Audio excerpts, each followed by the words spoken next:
যুবক, প্রতিজ্ঞা করো, পৃথিবী উল্টে গেলেও নামাজ কখনো ছাড়বো না। নামাজের জন্য আপনি সব সময় আগ্রহী হবেন, যেখানেই থাকেন না কেন, যেই পরিস্থিতিতেই থাকেন না কেন।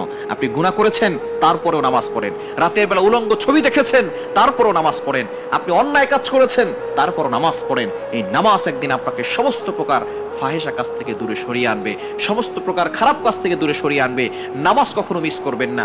নবীজি সাল্লাল্লাহু আলাইহি ওয়াসাল্লাম তার ইন্তেকালের সময় সবচেয়ে গুরুত্বপূর্ণ যে মেসেজ সেটা দিয়েছেন সেটা হলো আসসালাত আসসালাত ওয়া মা মালাকাত আইমানুকুম।